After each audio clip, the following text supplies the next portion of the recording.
자, 계속해서 보시죠. 자, 이제는 71쪽 3절 용도구역입니다.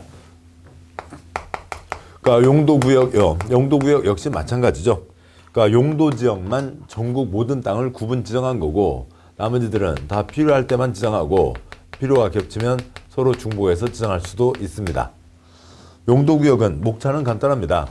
용도구역의 종류가 있고요. 용도구역 종류가 4가지가 있습니다.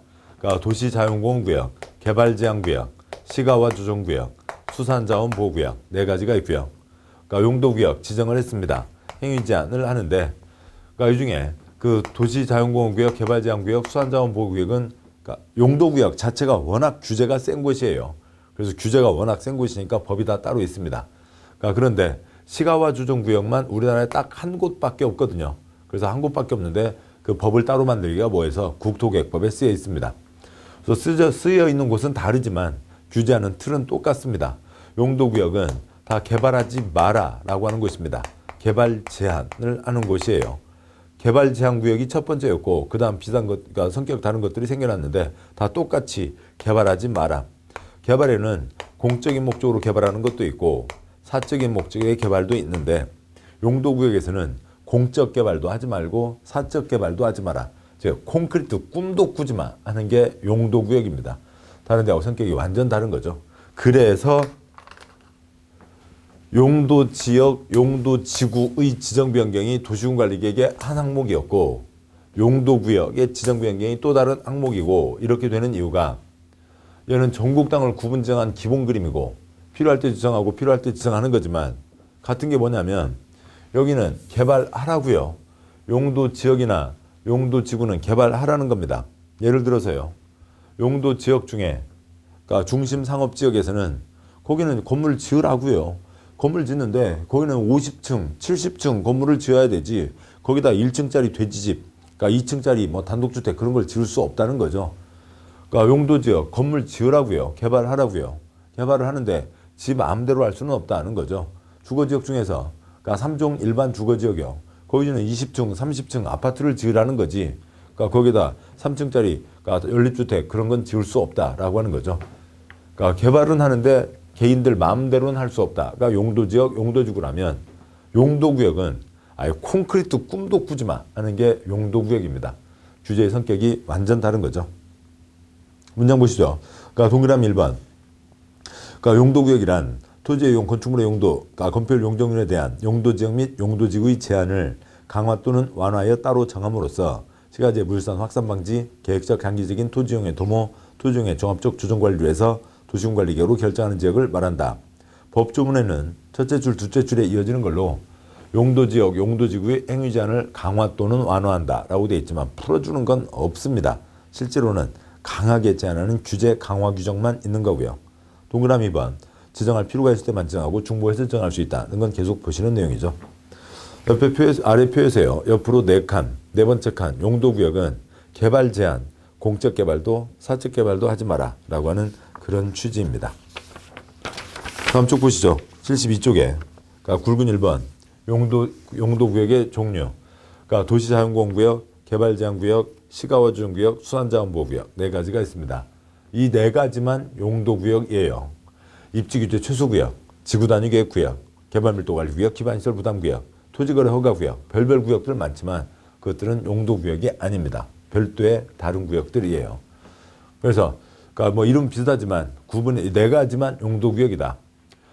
뭐 그걸 외우시기 위해서 그러니까 도영이 엄마가 구역이 엄마 찾아갔습니다. 집에 가서 구역이네 집에 가서 여기 구역이 엄마 있어요? 대답이 없습니다. 어디 가셨지? 옆집에서 아줌마들 크게 떠들고 노시네요. 그래서 그러니까 구역이 엄마 여기 왔나? 구역이 엄마 있어요? 대답이 없습니다. 떠들고 놀고 계시느라 못 듣는다고요. 구역이 엄마 있어요? 크게 불렀는데도 못 듣고 계십니다.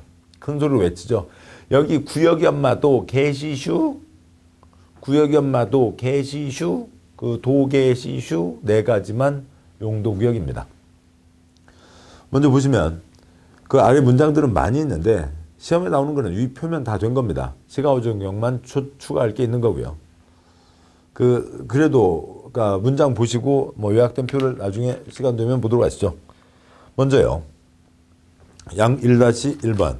그러니까 도시 자연공원 구역이 있습니다. 8글자니까 4글자 끊어서 읽을 수 있겠지만 얘는 이렇게 있는 게 훨씬 내용을 이해하시는데 편하고요. 공원이 여러 가지 공원이 있죠. 그냥 공원, 설악산 국립공원도 있고 근린공원도 있고 그러니까 단독주택 주택가에 쌈지공원도 있고 그다음에 나무 심어져 있는 자연공원도 있습니다. 자연공원도 있는데 그 자연공원 중에서도요.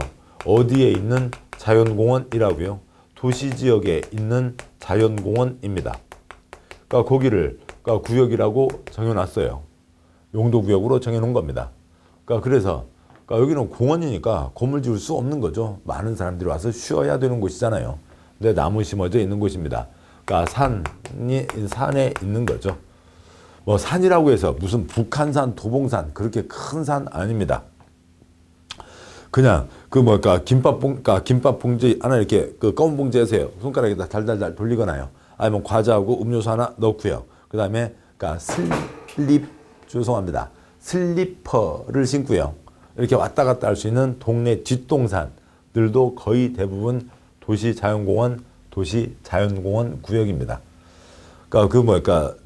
다음 지도나 아니면 네이버 지도에서 도시 자연공원을 치시면 해당 시에 도시 자연공원 엄청나게 나옵니다. 어지간한 산이면 다 도시 자연공원이에요. 동그라미 1번 의. 그러니까 시도지사 대도시장은 도시니까 거꾸로 박으면 시도가 되는 거죠. 시도지사 지정하니까 대도시장도 지정합니다. 시도지사 대도시장은 도시의 자연환경 경관을 보호하고 도시민에게 건전한 여가 휴식 공간을 제공하기 위해서 도시지역 안에서 식생이 양호한 산지의 개발을 제한할 필요가 있다고 인정하면 도시자연공원구역 지정 변경을 도시군관리계획으로 결정할 수 있다. 뭐 이름만 아시면 되죠. 도시자연공원구역, 도시, 시도, 시도지사, 대도시장 인정한다. 도시지역에서 산 손대지 마라는 거죠. 동그라미 2번 지정과 행위 제한 따로 법률로 정한다. 그러니까 초점 아닙니다. 다음에요. 1-2번 개발 제한 구역이 있습니다. 개발하지 마라. 이제 그 시작이 이제 여기서 시작된 거였죠. 개발 제한 구역이고, 그러니까 우리가 이제 자주 그린벨트, 그러니까 그 표현은 자주 들으셨죠. 그린벨트입니다. 동그라미 1번의 국토부 장관은 도시의 무질서한 확산을 방지하고 도시 주변의 자연환경을 보존하여 도시민의 건전한 생활환경을 확보하기 위해서 도시의 개발을 제한할 필요가 있거나 국방부 장관의 요청이 있어 보안상 도시의 개발을 제한할 필요가 있다고 인정하면 개발지역구역 지정 변경을 도시군관리계획으로 결정할 수 있다. 그랬습니다. 얘는 센 거예요. 그래서 국토부 장관이 지정을 합니다. 근데 여기서부터 저 앞에 있었죠.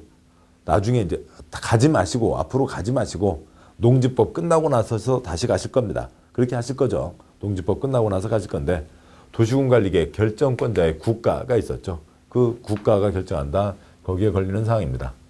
첫 번째요. 무질서한 확산을 방지하고 그다음에 두 번째요. 보안상 도시개발을 제한한다라고 하는 거죠. 그러니까 그린벨트 제도가 있습니다. 영국 런던에서 시작한 제도예요. 1938년 영국에서 시작된 제도인데 영국도 역시 시골에서 농사 지으면서 생기는 소득보다는 도시에서 뭔가 일자리가 훨씬 더 많은 소득이 있는 거죠.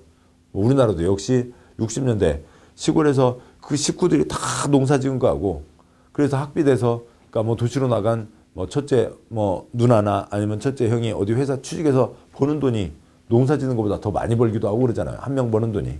그래서 이제 도시로 오는 거죠. 도시로 오면서 어떻게 되냐면 그러니까 시골에서 오신 분들이 그러니까 도심지에 집 마련 하실 분들이 몇 분이나 계세요. 외곽으로 집들을 구하게 되고 그다음에 정 어려우신 분들은 무허가 건물들을 짓게 되는 거죠. 그래서 도시가 막 이상한 모양으로 뻗어 나가게 됩니다. 개론에 나오는 스프롤이라고 하는 거죠. 이것을 방치하면 도시가 이런 모양으로 이상하게 커지게 되잖아요. 그럼 이게 뭐예요? 무슨 혹 달린 곰인가요? 아무튼 이상하게 되니까 이러면 안 되겠다 싶어서 도시 주변을 꽁꽁 두드려 막는 겁니다. 여기는 그린 벨트다. 녹색 띠다. 이 녹색 지역 안에는 회색 콘크리트를 지을 수 없다라고 하는 거죠. 물론 이런 지역도 불법 건축물 다 감독은 해요. 관리 감독은 하고 있지만 여기는 눈에 불을 켜고 감독을 하는 거죠. 그래서 뭐라도 하나 있으면 그날 바로 그 자리에서 다 철거를 합니다. 그래서 도시 주변을 푸르게 보존하자는 거죠. 내부를 알뜰하게 쓰고 꽉 차면 신도시 만들어서 전철이나 고속도로로 연결하면 되는 거죠. 그래서 도시 주변을 동그랗게 둘러싼 그린벨트가 있습니다. 도나스 모양이 되겠죠. 자, 그런데 이런 영국에 그린벨트가 제도가 있었는데, 그러니까 한국에서는 그러니까 서울 뭐 인왕산이 있고 그 아래 청와대가 있는데요. 68년 1월, 그러니까 뭐 김신조 등등해서 북한 1, 2, 4 부대가 뭐 거기까지 습격해 왔었죠. 그 바로 그러니까 청와대 뒷자리에서 그러니까 발각이 되고 거기서 뭐까 총격전이 벌어지고 뭐까 김신조 한 명, 그러니까 생포, 나머지 다 사살, 한 명 북한으로 도망가고 그랬습니다. 이런 각각 뒷마당까지 오다니, 그래서 68년 4월에 북한에 올라가서 뭘 하자라고 해서 684 부대를 만들었죠. 석 달 만에 만들었습니다. 공군 특수부대를 만들었었죠. 아시죠? 안성기 대장, 허준호 부대장, 설경구, 정재영 등등에서요. 실미도 부대를 만들었습니다. 실미도가 훈련 장소였죠. 그런데 이제 이분들은 이제 그러니까 그 자폭으로 이제 노량진에서 자폭으로 끝나시게 됐고요. 아무튼 이런 문제가 있으니까 그러니까 특수부대 만들어서 북한에 보내는 건 별도 문제이고, 아무튼 서울 주변을 꽁꽁 두드려 막자. 외국에 무슨 좋은 제도 없냐? 영국의 그린벨트 제도가 있습니다. 그걸 따오자라고 해서 한 게 그러니까 한국의 개발제한구역 제도입니다. 그래서 보안상 지정한다라고 하는 거죠. 두 가지가 그러니까 겹쳐지게 된 거고요. 국토부 장관, 국가 안보와 관련돼 있으니까 땅에 대한 국토부 장관이 지정을 합니다. 개발제한구역 무질서한 확산 방지 보안상 목적으로 지정한다라고 하는 거죠.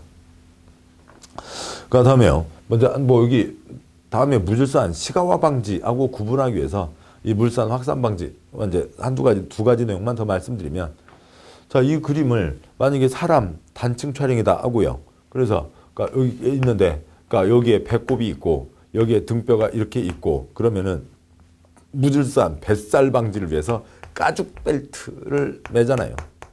뭐 요즘에는 그렇게 많이 유행하진 않습니다만, 옛날 70년대에 보면 윤정희, 그러니까 문희, 남정임 막 이따만한 가죽 벨트를 그냥 꽉 조매고 있었습니다.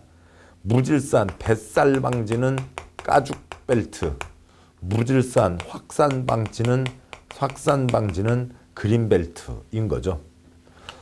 두 번째요. 그러니까 보안상 목적으로 지정한다고 그랬습니다.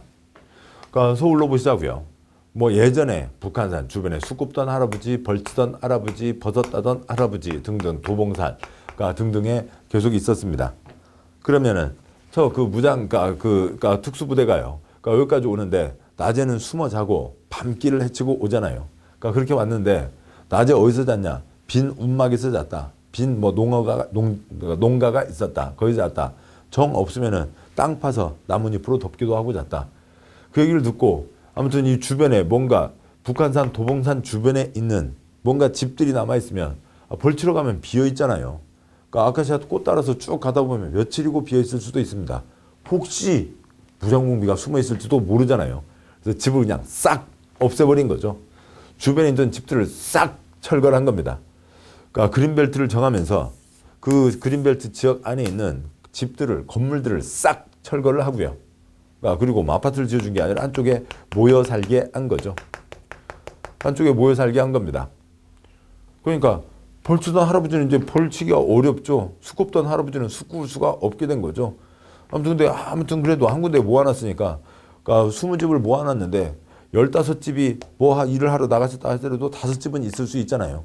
그러니까 무장공비가 숨어 있기는 어렵다고요. 몇 집이라도 한두 집은 남아 있을 수도 있으니까, 그러니까 목적을 달성할 수 있게 된 거죠. 그래서 싹 모아서 마을을 만든 겁니다. 그러면 이분들은 숯 굽기도 어렵고 버섯 따기도 어렵고, 그래서 이제 뭐 하시고 사세요? 동동주에 파전 팔고 살고 계시는 거죠. 북한산, 유원지 입구들이요. 도봉산, 그다음에 그 각 산들, 어지간한 곳들 모양 다 똑같잖아요. 그러니까 동동주에 파전, 도토리묵, 뭐 이제 거기에 몇 가지가 더 추가되고 빠지고 그러는 겁니다.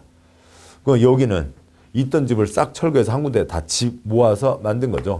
아까 보셨던 자취집, 개집인 거죠.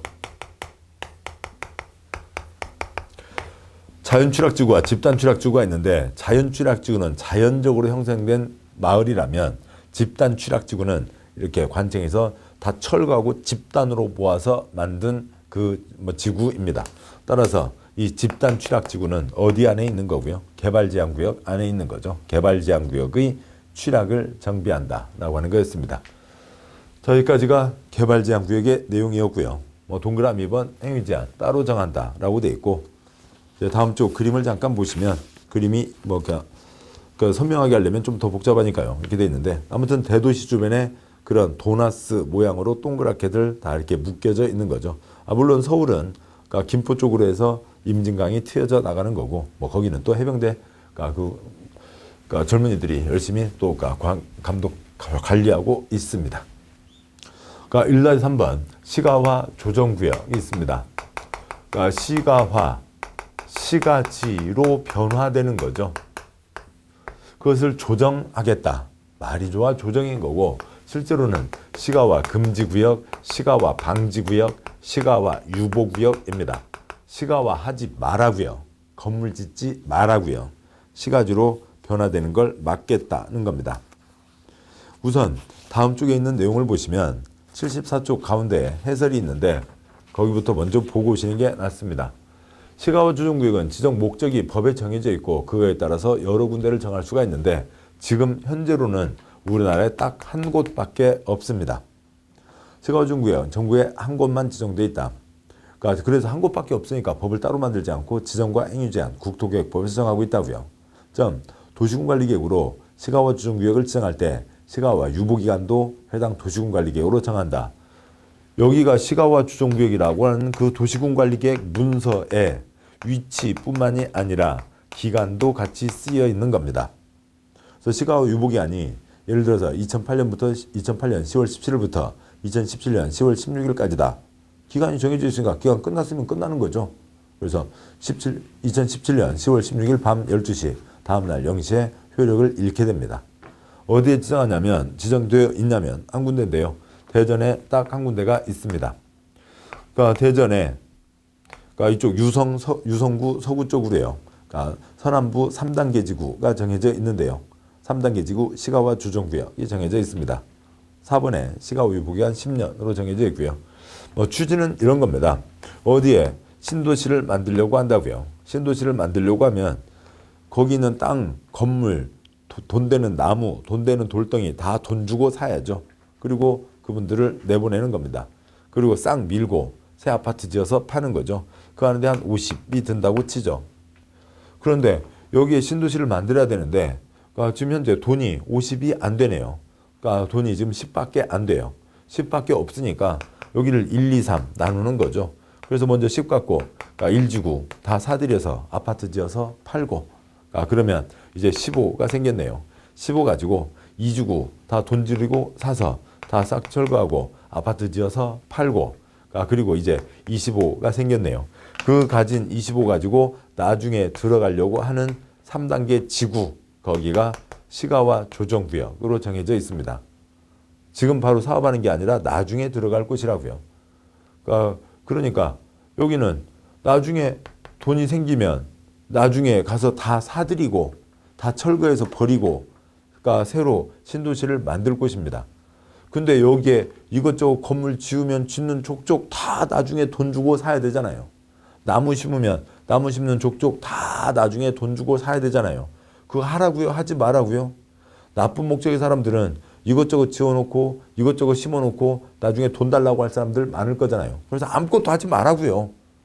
돈 주고 사는데 지금 돈 없으니까 꽉 묶어두고 아무것도 하지 마세요. 나중에 살 거예요. 그렇게 이제 묶어놓은 곳이 시가화 조정구역입니다. 신도시 예정지라고요. 시가화, 시가지로 변화되는 것, 건물 짓고 뭐 쓰고 하는 것 그런 거 하지 말라는 곳입니다. 그게 시가화 금지구역인 거죠. 문장으로 보시면 다시 앞쪽이죠. 73쪽이요. 1-3번 시가화 조정구역. 시가화 조정구역입니다. 시가화 조정구역이니까 시도지사가 지정을 합니다. 필요하면 국토부 장관도 지정하고요. 시도지사는 직접 관계 행정교환의장의 요청을 받아 도시지역과 주변 지역의 무질서한 시가화를 방지하고 계획적 단계적인 개발, 나중에 사러 갈 거라고요.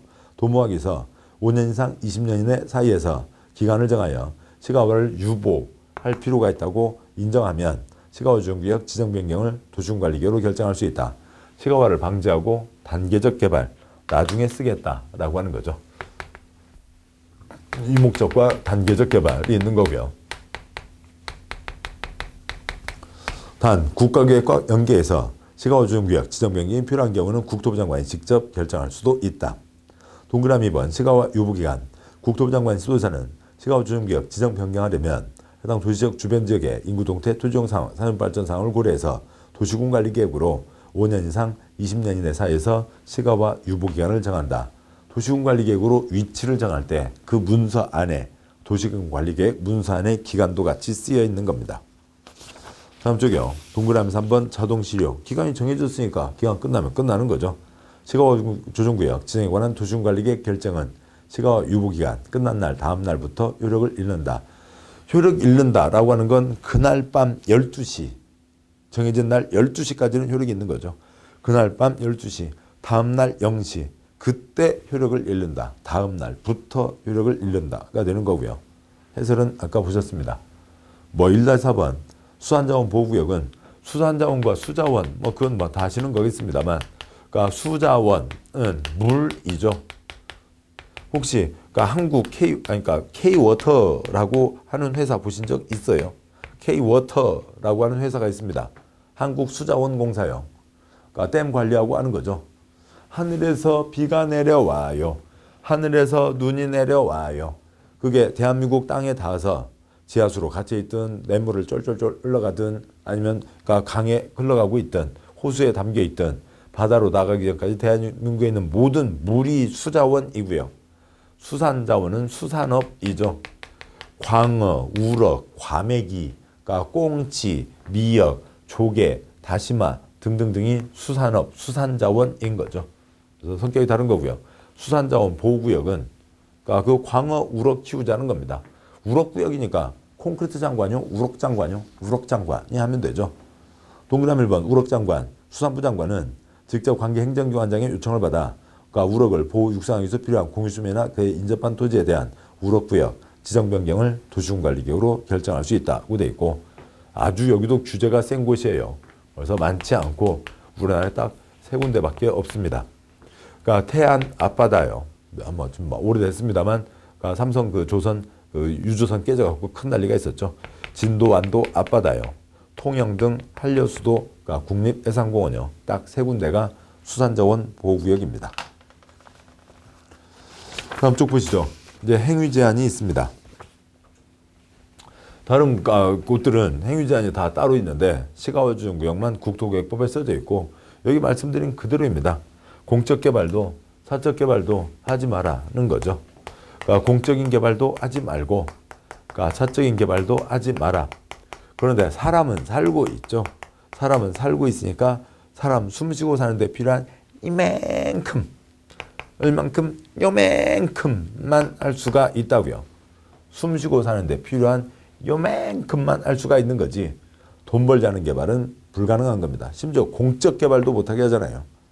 3-1번 동그라미 1번 시가와 조정구역에서 도시군계획 사업은 시설사업, 개발사업, 정비사업 3가지가 공익사업 3가지가 도시군계획 사업인데요. 대통령으로 정하는 것만 할 수 있다. 세부적인 문장이 동그라미 2번 시가와 조정구역에서 도시군계획 사업은 국방상 공익상 시가와 조정구역에서 사업 시행이 불가피한 것으로 관계 중앙행정기관장의 요청에 따라 국토부 장관이 지정 목적 달성에 지장이 없다고 인정하는 도시군계획 사업에 한하여 이를 시행할 수 있다. 그러니까 거의 하지 말라는 얘기죠. 왜냐하면 곧 다 사들여서 싹 철거하고 신도시를 만들 곳이에요. 거기다가 도로 만들고 다리 만들고 그러니까 신도시의 계획이 아닌 그리고 거기에다가 도서관 만들고 해봤자 다 소용없는 거죠. 그러니까 3-10번 법정 행위만 허가받아 가능하다. 개인은 요만큼만 법에 정해진 것만 그것도 싹 다다 100%다 허가받아서만 가능하다. 허가받기 전에는 하지 못한다는 거죠. 시가와 조정구역에서는 위 도시군계획 사업 경우 외에는 다음 행위에 한정하여 특광시군에 허가를 받아 그 행위를 할 수 있다. 1번 농업, 임업, 어업용 건축물도 다 금지되어 있고 허가받아서만 할 수 있는 거고요. 2번 마을 공동시설, 공익시설, 공공시설, 광고업 등 주민생활 영위하는 것도 다 금지되어 있고 허가받아서만 가능하고요.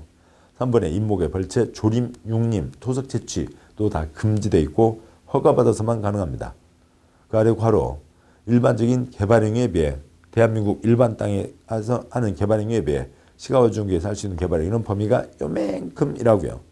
다 누구한테 허가받는 거예요? 특광시군에게 허가받는 거죠. 신고하고 하는 건 없습니다. 자, 여기까지를 보셨고요. 용도지역, 용도지구 용도구역까지를 보셨습니다. 일단은 용도지역, 용도지구, 용도구역이 그러니까 혀에서 나오셔야 되죠. 혀에서 나오신 다음에 그래야 그 다음에 그게 무슨 내용인지가 잡히시는 거고, 그 내용을 듣고 나시니까 아, 용도지역과 용도지구와 용도구역이 이 정도 차이가 있구나라고 하는 것들이 다시 살게 되고, 그 이름이 그만큼 중요한 의미가 있구나라고 하는 걸 아시게 되는 거죠. 이름을 일단 혀에서 내시고, 그다음에 그러니까 혀에서 소리 내시고, 그다음에 그 내용들을 붙여가시고 하셔야 됩니다. 용도지역, 용도지구, 용도구역을 보셨습니다. 계속 이어서 가는데요. 4절, 둘 이상 용도지역 등에 걸치는 경우가 있습니다. 그러니까 필요에 따라서 선을 그어서 용도지역 등을 구분을 하는 거죠. 그런데 어느 큰 땅이 있는데 이렇게 걸려 있다고요. 어떻게 할 거냐라고 하는 겁니다. 그러니까 그래도 그러니까 뭐 아무튼 뭐 한 예로 그 용도구역 등이 용도지역 등이 아닙니다만 행정구역으로요. 그러니까 경기도 양평이죠. 양평에 어느 집은 그러니까 집이 있는데요. 농어가 주택입니다. 그러니까 거기에는 그러니까 그 집이 3개 리에 걸쳐 있어요. 그래서 A 무슨 리, 그다음에 또 B, 그러니까 C로 정해져 있습니다. 그래서요. 그러니까 이거에서 행정구역을 정할 때, 그러니까 모든 것들을 다 개별 필지선을 따라서 왔다 갔다 할 수는 없잖아요. 필요에 따라서 긋는데, 그러니까 뭐 무슨 이제 또랑이라든지 산자락이라든지 그런 거 해석하면 좋은데, 그냥 눈 감고 그냥 자로 선 그은 거죠. 그랬더니 이런 결과가 생긴 겁니다. 그래서 그 집에서는요, 그러니까 여기 그러니까 된장 단지가 있고 고추장 단지가 있는데, 그러니까 그러니까 뭐 장떡을 만들기 위해서 된장, 고추장 섞어서 이렇게 그러니까 해서 장떡을 만들기도 하잖아요. 그래서 된장 풀어 갔다가 고추장 풀어 가면은 리가 바뀌는 거예요. 부엌에서 부엌에서 음식 만들어서요. 자, 밥 먹자. 그 식탁을 펴면은 리가 바뀌는 거고요. 밥 먹고 나서 애기 컴퓨터하러 지방 들어가면 리가 바뀌는 겁니다. 그런 경우도 있어요. 아무튼 그런데 이제 용도 지역도 이런 경우가 생길 수가 있죠. 여기는 결론 말씀드리고 내용을 가도록 하죠. 여러분이 외우셔야 될 건 첫 번째 표입니다. 0 하나 빼고요. 3366 공유방 녹각입니다. 걸치는 경우에 대한 내용은 여러분이 아셔야 될 건 3366 공유방 녹각입니다. 요것만 틀리지 않으시면 돼요. 요것만 잡고 계시면 됩니다. 나머지 갖고 틀리지 않으세요. 왜 그러냐면 지금 한 번으로 끝나는 거 아니시잖아요. 그러니까 5번, 10번 보시는 거니까 아무 걱정 없습니다. 3366 공유방 녹각 뜻이 뭐냐면 나중에 그 두 번째 표 붙이는 데는 어려움이 없어요. 국토계획법이죠. 국토계획법이니까 대지입니다. 대지가 그러니까 이쪽 저쪽에 걸쳐 있는데 걸쳐 있는 규모가 330제곱미터 이하, 도띠상 도로변의 띠 모양으로 지정된 상업지역으로 660제곱미터 이하이면 건축 용도 제한에 대해서는 가장 넓은 곳 규정을 적용하고, 그러니까 건폐율, 용적률은 각각 규정을 적용해서 합산을 하게 됩니다. 그 다음에 고도지구, 미관지구, 방화지구요. 고도지구, 땅 높이요, 건물 높이요. 미관지구, 땅을 이쁘게 해요, 건물을 이쁘게 해요. 방화지구, 흙이 불타요, 건축물이 불타요. 건축물이 불타는 거죠. 건축물이 고도지구, 미관지구에 걸치면 그 건축물만이 아니라 건물이 들어서 있는 땅 대지까지도 고도지구, 미관지구 규정이 적용됩니다. 무슨 얘기인지는 곧 설명드리고요. 건축물이 방화지구에 걸치면 흙은 불타지 않죠. 건축물에 대해서 방화지구 규정을 적용합니다. 다 녹지지역이니까 대지죠. 대지가 녹지지역에 걸치면 각각의 규정을 적용합니다. 지금 말씀드린 이 하얀색 붙이는 건 별로 어렵지 않습니다. 3366 공유방 녹각을 외우셔야 된다고요. 문장 보면서 설명을 드리겠습니다. 동그라미 1번, 하나의 대지가 둘 이상 용도지역 등에 걸치는 경우로 각 용도지역 등에 걸치는 부분 중 가장 작은 규모가 330제곱미터 이하, 도로변의 띠 모양으로 지정된 상업지역 경우에는 660제곱미터 이하인 경우에는 건축 제한 등에 관한 사항은 그 대지 중 가장 넓은 면적에 속하는 용도지역 등의 규정을 적용하고, B. 전체 대지의 건폐율 용적률은 각각 용도지역의 위치하는 토지 부분에 대해서 각각 건폐율 용적률을 적용해서 건축면적, 연면적을 구한 다음 이를 합산해서 전체 대지 건축면적, 연면적을 구하여 적용한다.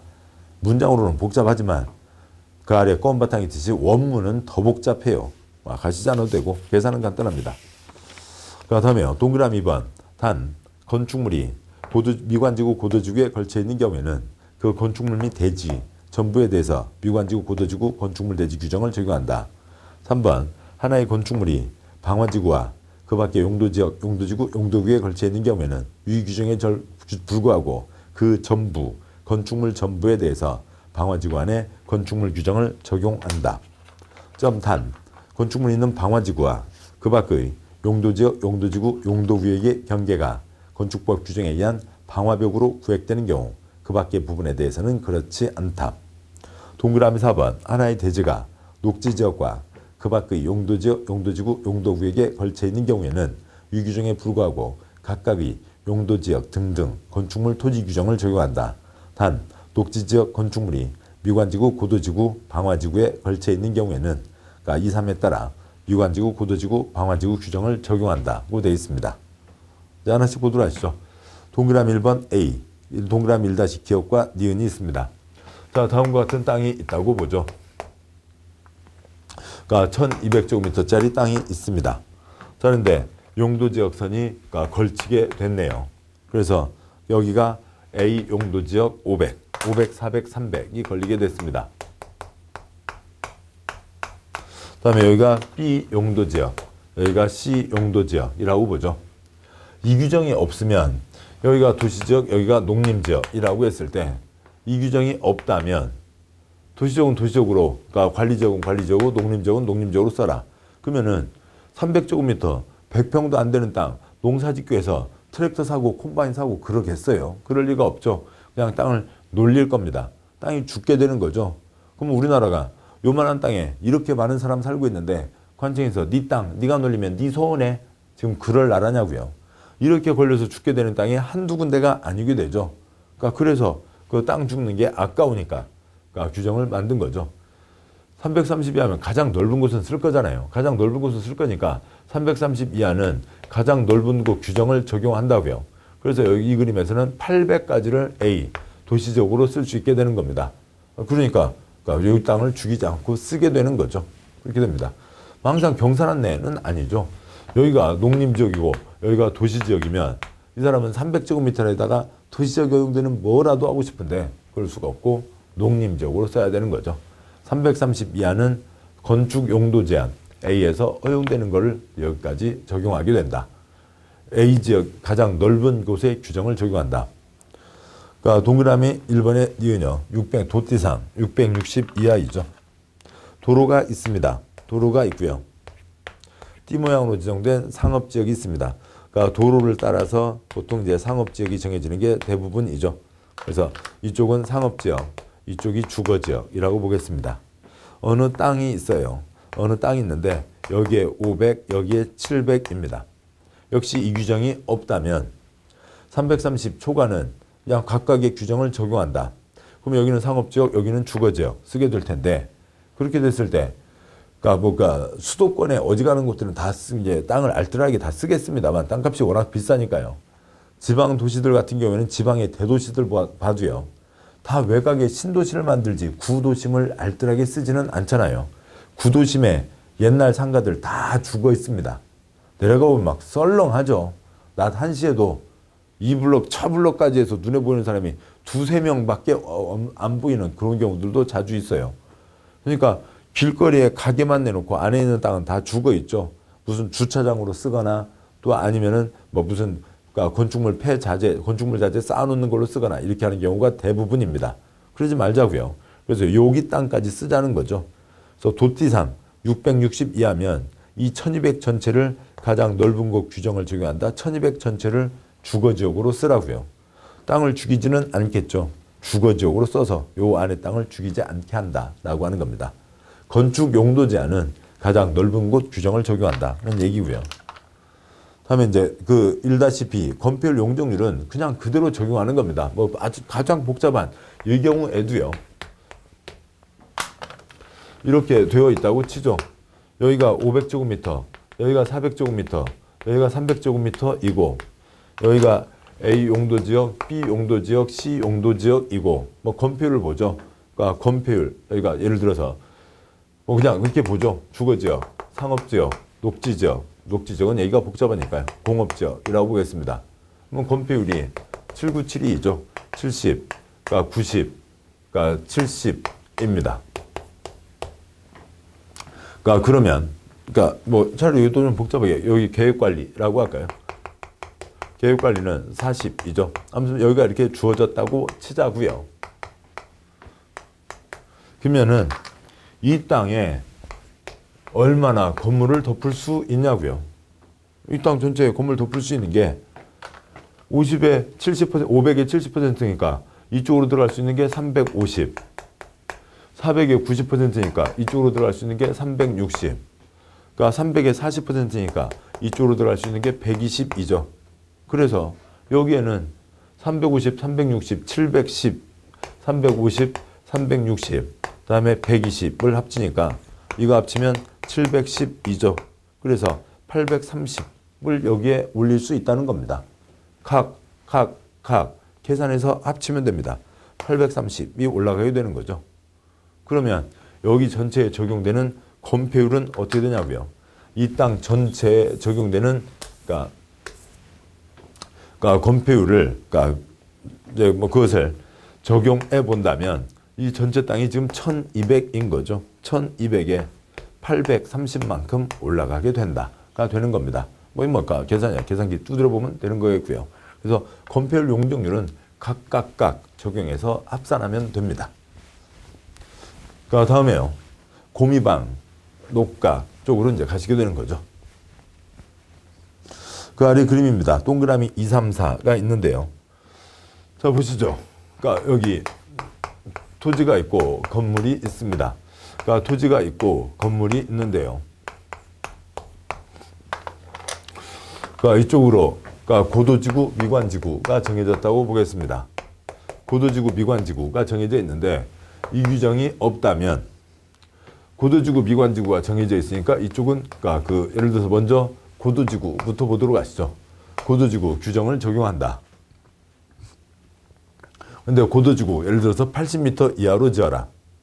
이 규정이 없으면 이쪽 부분만 80m 이하고요.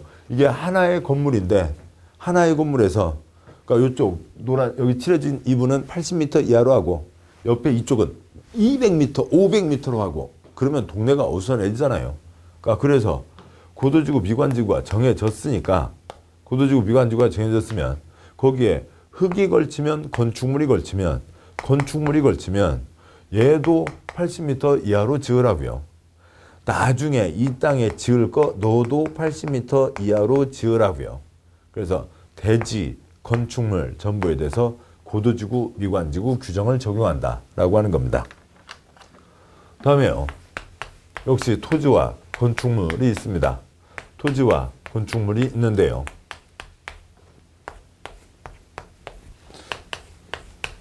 여기에 방화지구가 정해졌습니다. 방화지구가 정해졌는데, 그러니까 방화지구가 정해져 있고요. 방화지구에 뭐 당연히 흙이 걸치는 게 아니라 건축물이 걸려 있습니다. 이 규정이 없다면, 그러니까 방화지구면 화재 예방, 특히 그 중에서 불이 연이어 타들어가는 것을 막자는 겁니다. 그래서 소방시설을 더 갖춰야 되는데요. 방화지구면 그냥 쉽게 잡아서 소방시설을 5개 갖춰야 되고, 그게 아닌 땅은 소방시설 2개만 있어도 됩니다. 그런데 방화지구로 정해졌습니다. 그러면 여기 한 건물인데 여기까지만 방화지구 규정을 적용받는다. 그러면 제가 불이라고 생각하잖아요. 불이 나서 생각해 보자고요. 불이 나서 불이 활활 이것저것 재밌다고 야금야금 태워먹고 가다가 여기가 방화지구 선이네. 도시군관리계획 여기다 선 그어놨네. 내가 넘어가면 안 되겠구나. 불이 돌아가요. 그게 아니죠. 여기까지 싹 타들어가게 되잖아요. 그러니까 당연히 이 규정이 있는 거죠. 방화지구에 건축물이 걸쳐 있으면 불이 연이어 타들어갈 거니까 여기까지도 소방시설 5개를 갖춰야 된다라고 하는 거죠. 흙은 불 타요, 안 타요? 안 탑니다. 그래서 여기는 그러니까 건물뿐만 아니라 대지까지도 적용되는 거였지만 여기는 이 건축물에만 대해서 적용되는 거죠. 여기가 방화지구입니다. 그러면 그러니까 여기에도 소방시설 5개를 갖춰야 되죠. 5개요. 5개요. 그런데 소방시설 3개를 더 갖춰서 한 뭐 5년, 10년 잡았을 때 관리비가 뭐 100, 운영비가 100, 운영관리가 100. 그런데 방화벽을 만드는데 그 방화벽 만드는 비용이 50. 그러면 더 싸죠. 그래서 방화벽을 만들었습니다. 불 넘어가지 않게 방화벽을 쳤다고요. 그러면 걱정할 필요가 없죠. 소방시설 일반적인 2개만 갖춰도 되는 거죠. 방화지구와 지구와 아닌 곳의 경계가 방화벽으로 구획되어 있으면 불 넘어가지 않으니까 이쪽은 소방시설을 방화지구만큼 갖추지 않아도 된다. 그 얘기가 있는 거죠. 그 다음에요. 녹지지역입니다. 뭐 네모나게 될 수도 있고요. 뭐 아까 자그맣게 될 수도 있죠. 그러니까 녹지지역인데, 그러니까 녹지지역에, 그러니까 이쪽이 녹지지역입니다. 그러면 이쪽이 주거지역이라고 치죠. 그러니까 그리고 그러니까 면적이 그러니까 900이고, 그러니까 이쪽이 100이라고 보겠습니다. 그러면 이 규정이 없다면, 녹각 규정이 없다면 330 이하는 가장 넓은 곳 규정을 적용한다는 거니까 여기까지 주거지역 규정이 적용되는 거죠. 그래서 그러니까 이쪽에 이 1000짜리 땅에 주거지역에 허용되는 건물을 짓게 되는 겁니다. 건물을 이쪽에 지을 수도 있지만 건물을 이쪽에 지을 수도 있는 거죠. 이렇게 되면 녹지가 이쪽은 돼 있지만 여기는 끊어져 있는 거잖아요. 녹지 한가운데로 건물이 툭 튀어들어와 있는 겁니다. 그러면 이쪽에 있는 처녀비아미는 이쪽에 있는 그러니까 그 총각비아미를 만날 수가 없죠. 이쪽에 있는 총각토끼는 이쪽에 있는 처녀토끼를 만날 수가 없게 되잖아요. 헤매다가 산 건너 강 건너 물 건너 셔셔셔 하다가 어쩌다 만날 수는 있지만 아무튼 만날 수가 없게 되잖아요. 녹지가 끊어져 버리잖아요. 녹지는 여기저기다 녹색 칠해놓은 게 아니라 쫙 이어져야죠. 녹지는 계속되어야 한다입니다. 녹지는 쫙 이어져야 되는 거예요. 그래서 이쪽이 녹지지역, 이쪽이 주거지역이라 하고 여기가 1제곱미터라도 10제곱미터라도 찌끔이라도 녹지에 걸리면은 각각의 규정을 적용한다. 각각의 규정을 적용한다. 녹각인 거죠. 녹지는 이어져야 된다는 겁니다. 그런데 건물이 있는데요. 그러니까 건물이 있는데 이쪽이 녹지지역입니다. 그러니까 녹지지역에 건물이 걸쳤는데요. 아무튼 별별 경우는 있을 수가 있는 거죠. 이 건너편이 여차저 사정으로 고도지구, 미관지구이거나 방화지구인 거예요. 이쪽 선 건너편이요. 그러면은 그러니까 산토끼 연애하기 위해서 각 녹지는 계속돼야 된다. 산토끼 연애가 중요해요. 우리들 아이들 안전이 중요해요. 아이들 안전이 중요하죠. 그래서 이쪽에서 보자고요. 우리들 아이의 토끼야 미안해. 토끼야 미안해. 우리들 아이들이 더 중요하단다. 이쪽에서 보자고요. 그래서 고도지구 미관지구에 건축물이 걸친 거죠. 그러니까 건축물 대지 전부에 대해서 고도지구 미관지구 규정이 적용되는 거고, 방화지구로 보면 그러니까 방화지구에 건축물이 걸친 거죠. 그래서 건축물에 대해서 방화지구 규정이 적용한다. 그러니까 사람 아이가 더 중요하다라고 하는 것들이 있는 거죠.